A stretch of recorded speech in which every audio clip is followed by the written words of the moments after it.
direct contact with the infinite. And all too often, by some level of design, we live in a world that appears very separate. Very separate. When I got in my truck to come over here this morning, there was no physical expression of all y'all in my truck. And yet, quite literally, all of creation traveled in my truck. As my truck, with my truck, surrounded my truck. Because that's this brain-boggling. I've stopped saying mind-boggling. It's brain-boggling. Because it is mind. All of it is mind. But it boggles my brain. Because I live in this earth plane of duality. And yet I'm called to understand and live an actual experience of non-duality. Okay? And I think that's why we call it spiritual practice. Because it takes practice. It takes practice every day. The key, I am coming more and more to understand, is getting really clear the core. Because if I fail to recognize oneness as the core of everything, then there's no way for me to deal with the appearance of duality. And then I start reasoning backwards. And I start looking for ways that I'm connected to you, rather than understanding that I'm always connected to you and looking past the physical stuff that fools me and tells me I'm not. Okay? Let's take a well. Okay? If you approach a well, and some of us are actually old enough to remember wells that had a crank and a rope and a bucket. Okay? I grew up with one of those outside that you had to prime, and then, you pump it for a while. It was a metal spout, and you just keep pumping it, and eventually water comes out. Okay? But we had to believe that there was water in there, or we'd have never tried. How deep is our well? How deep is our well? Do we really believe that there's water in there? When we approach this cute little building, the stuff of Norman Rockwell paintings, the nice little wooden circle with the stays and the little roof and the crank and the nice bucket, but do we really know there's something in the well? Not really. Not until we move the crank and lower the bucket. Or some of us might, there's something in there. We'll drop a rock, but we test it.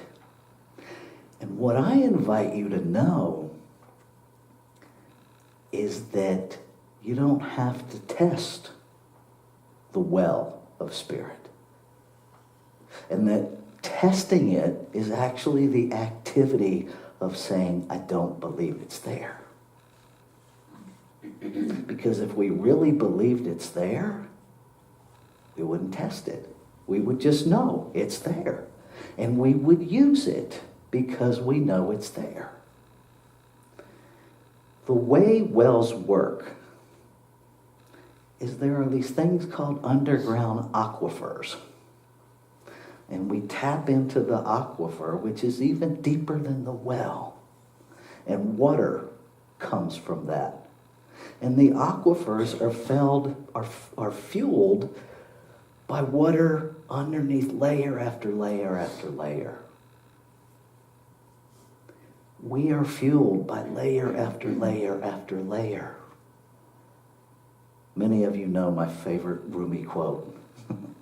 Silence is the language of God. All else is poor translation. The minute we use language, we've limited the divine. And yet we have to use it because that's how we communicate. But it's important to recognize that the words aren't all of it. That all of it, the connection with the well, comes in the silence. Because I have to recognize that there is an endless source right here before I can see it in you. And when I'm not clear that it's in me, I look for it in you. And we reason backwards. We look for God, we look for spirit in other people, in books, in music. We look for someone else to tell us where to look, to tell us where to find it. Some of us seek it in food, some of us seek it in chemicals, some of us seek it in stuff. Because we don't know. We know about, we have an idea, but we really don't know that it's right here. Always has been. It was born in us. Now, I want to be really clear. There's no part of me that's saying it doesn't exist around us, because it does. Because if God is all there is, I'm pretty sure that's non-negotiable. Then that's all there is. So it has to be a both and. It is outside of me and inside of me. But if I don't know it's inside of me, I look for it outside of me. Einstein said everything is energy. Everything. And when we match the vibration, we can't help but manifest what we want. Now, that's quantum physics, before we knew about quantum physics. And it's the core of spirituality. Everything is vibration. Everything is energy. We actually confuse vibration with energy. Okay. In the research for this talk, it was one of those, well, how come nobody told me this before? Well, because you didn't look at the right page, Rafe. Okay, thank you. That's the conversation. Vibration is actually communication that we are out of sync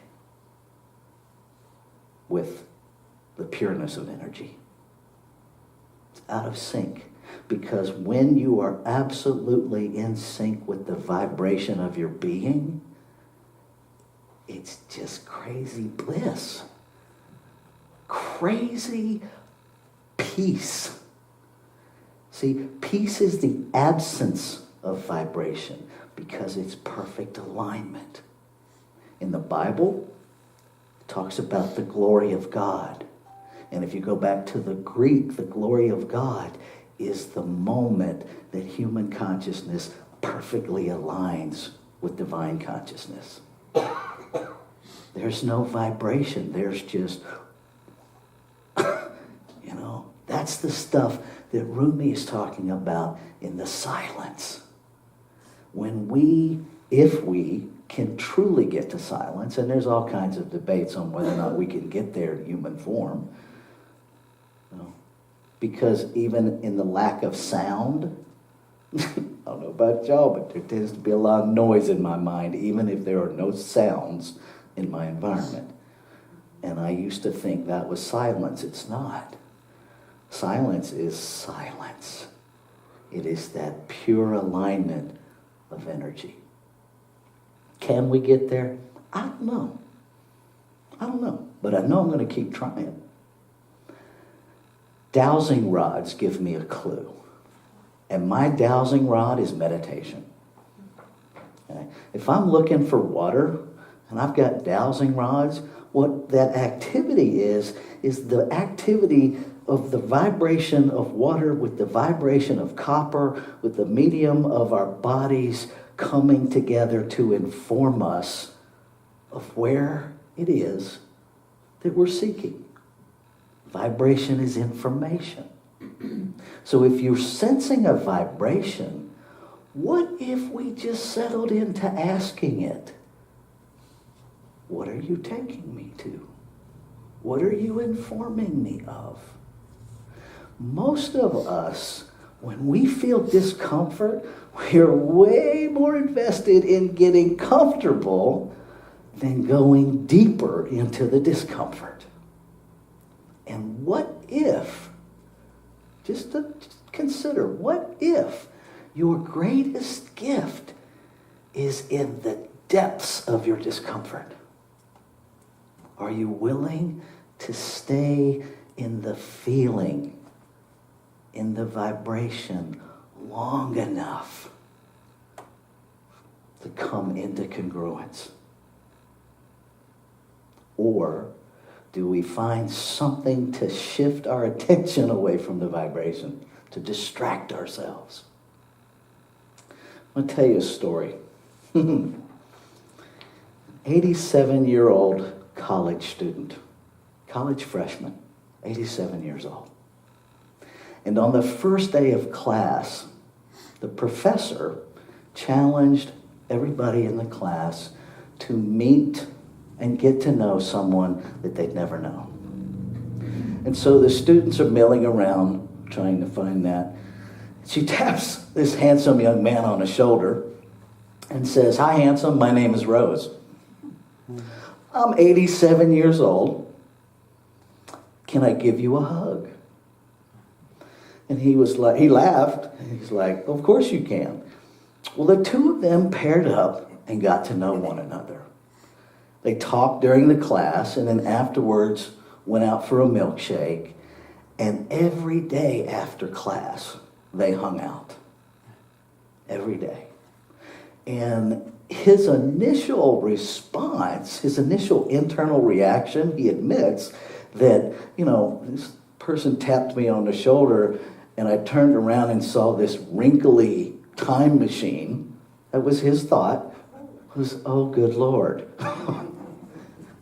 And when he just leaned into his discomfort, he found a magical relationship with this woman. As time went on and their relationship grew, he learned more from that wrinkly time machine than he learned out of any of his classes. And he actually became, as he says in his story, enthralled with just listening because she had such wisdom from such experience that he wasn't going to get that out of any class. And years later, he approached his coach and asked if Rose could be the keynote speaker at their football banquet. And so Rose accepted, and she got to the banquet. Now, Rose was a cut-up. Okay? So Rose is up, she's introduced, and she's starting her speech. And bless her heart, she was really nervous. Her 3x5 cards just went in the wind. Okay? To which she immediately responded, "I gave up beer for Lent and the whiskey is kicking my butt." Well, that's Rose. And then she owned, she's like, I'm never going to get my speech back together in order. So let me just tell you what I know. And this is what Rose shared with them.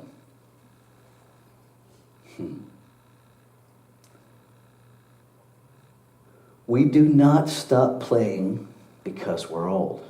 We get old because we stop playing.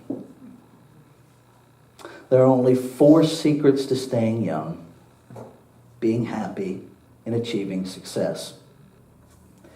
You have to find laughter and you have to find humor every day. Every day. You've got to have a dream. When you lose your dreams, you die. We have so many people walking around who are dead and don't even know it. Now, I stopped there when I was reading this story and I was like, how many times during the day am I dead and I don't even know it? How many times do I unconsciously allow myself to be distracted? Or even there, you notice that little sidestep, allow myself to be distracted, as if somehow I'm not doing it. Nice catch. We distract ourselves. I distract myself. Because sometimes the dream is uncomfortable. Because I have a whole chorus of can'ts singing in my brain. When the divine calls me to be bigger than I think I can be, that's uncomfortable because I have to raise my vibration to meet truth. And some days I don't think I can do that. And if I think I can't, so I don't. And I distract myself. Rose went on. And I just think this is so profound. There's a huge difference between growing up and growing old. If you're 19 years old and you lay in a bed motionless for a year, you will become 20. Requires absolutely no effort. Requires zero effort to grow older. It just happens. It just happens. Now, personally, I had never thought about that. Growing up, on the other hand, takes talent, takes ability, takes engagement, takes involvement, takes participation. Growing older requires none of that. It is simply a chronological process that we made up to measure time. And so it happens quite effortlessly. Are we participating? Are we engaging? Are we operating from the center of our being that knows who it is? Are we operating from that divine I am?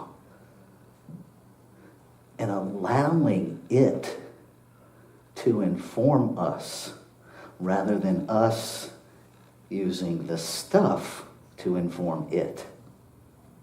Subtle difference. Subtle difference. Rose went on to talk about elderly people don't die regretting what they've done. If they have any regrets at all, they regret what they didn't do. Because see, by the time we've been on a planet a certain amount of time, we tend to resolve the regrets about the things that we did. I mean, every one of us have things in our past we can look at and go, not telling anybody about that. And the reason we're not telling anybody about that is because we've found a place of resolve for it inside.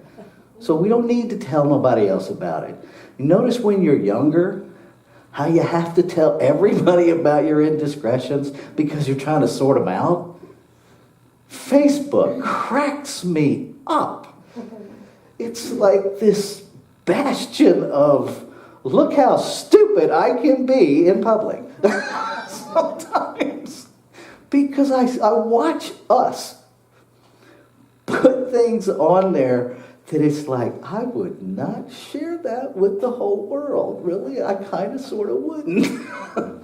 And 20 years from now, you're probably going to wish you didn't too. Things are different. We have a whole nother level of transparency that we didn't have. Used to be, you're at least mine, my college indiscretions were limited to the 2 or 3 folks that were joining me in the indiscretion.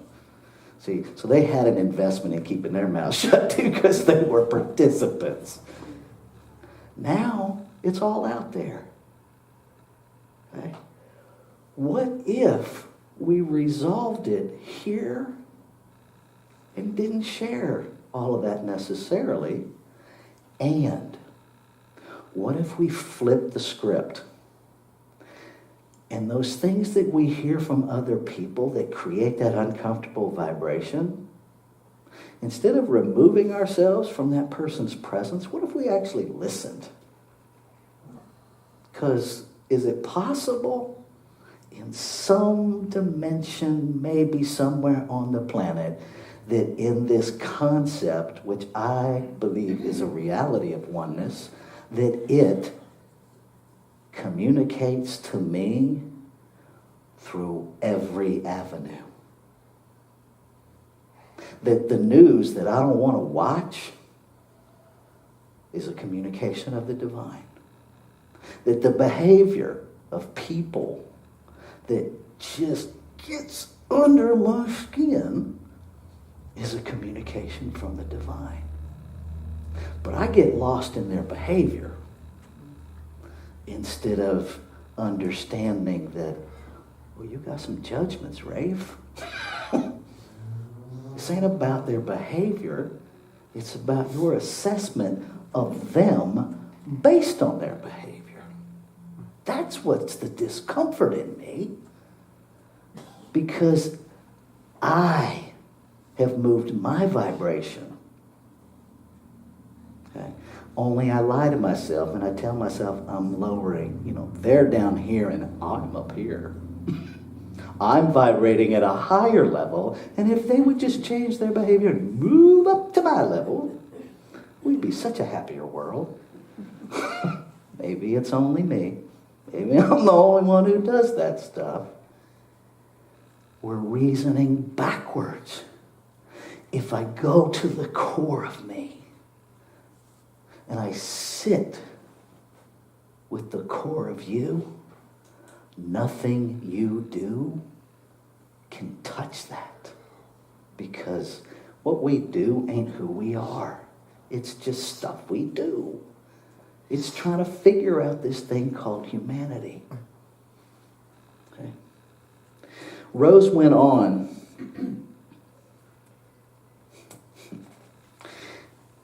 And what she shared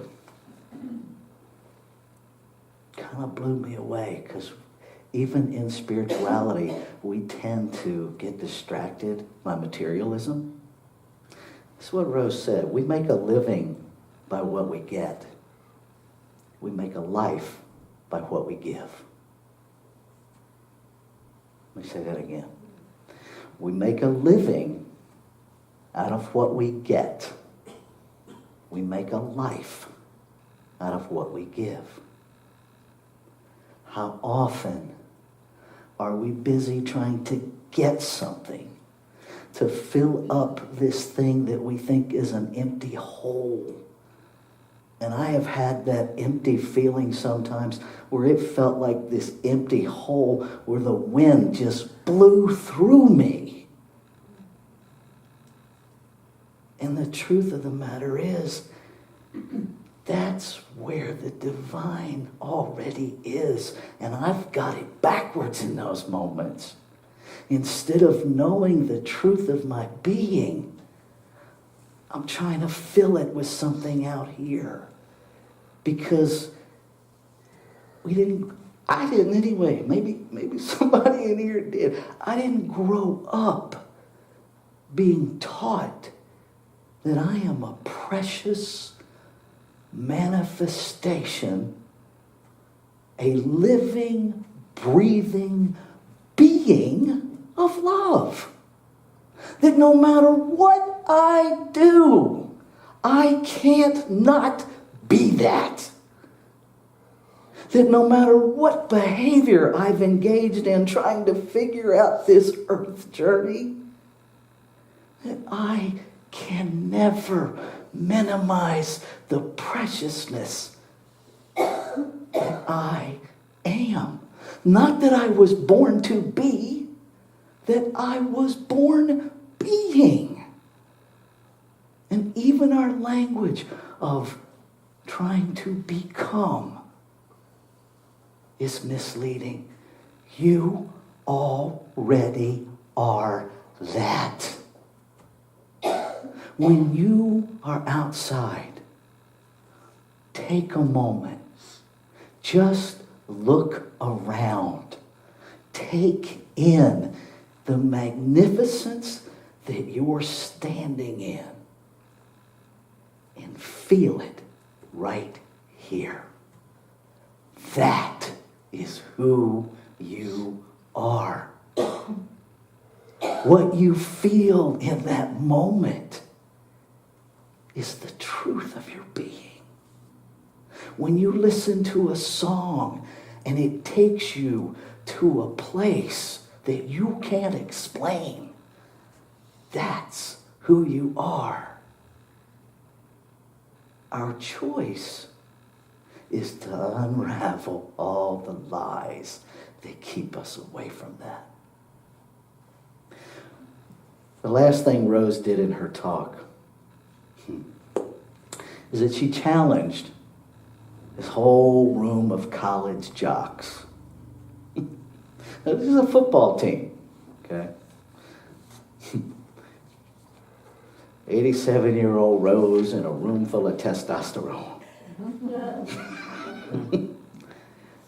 And Rose said, I want you to think about the lyrics that I'm going to sing to you. And I want you to think about them every day. And I invite you to make them how you live your life. And what she sang was,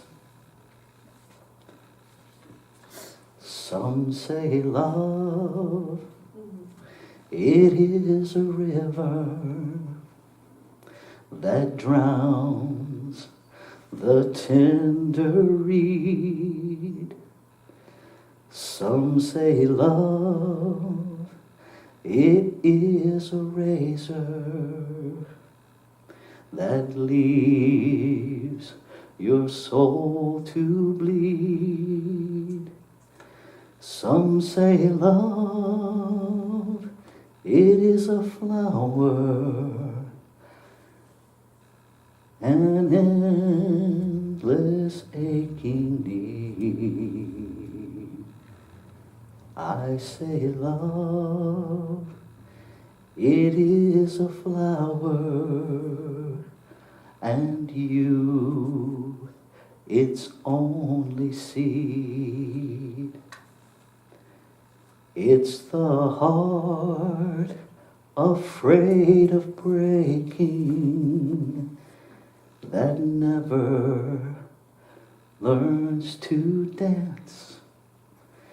It's the dream afraid of waking that never takes a chance. It's the one who won't be taken, who cannot seem to give. And the soul afraid of dying that never learns to live. When the night has been too lonely and the road has been too long, and you think that love is only for the lucky and the strong, just remember in the winter, far beneath the bitter snow, lies a seed that with the sun's love in the spring becomes the rose. Let's take this into prayer. Infinite oneness. That love that is all there is. That love out of which all life is made. It is all there is.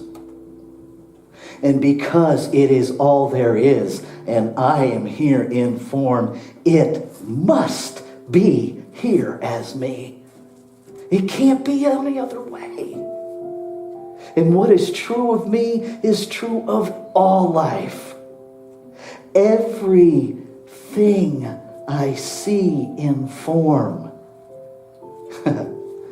everything I see in form is the one magnificently individualized, is love expressing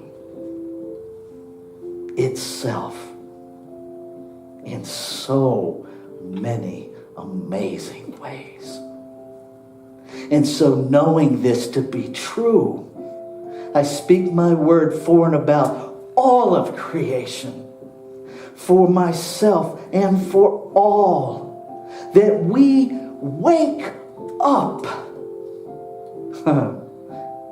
to know, oh my God, I am that, and it is me. That whatever we call it, we know at that level of pure energy that we are it. And whatever we call ourselves, we know at the core of our being that it is us.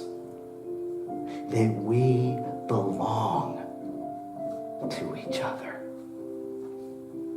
And as we know that about ourselves, we know that about every element of creation.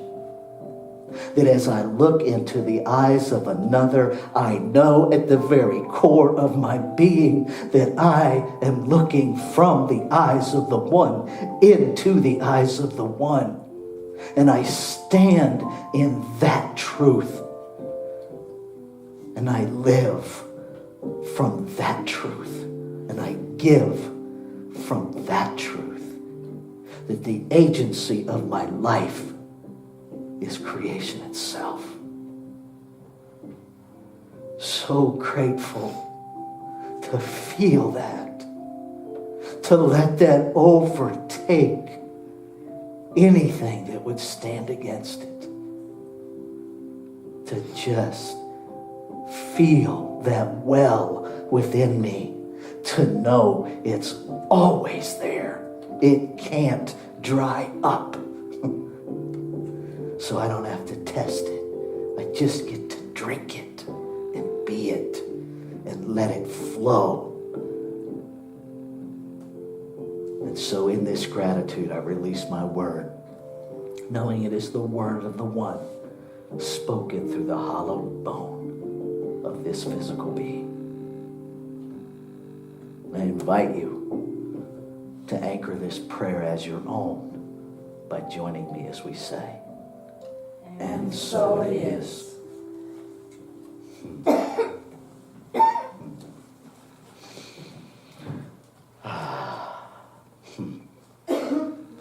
me get back in my container.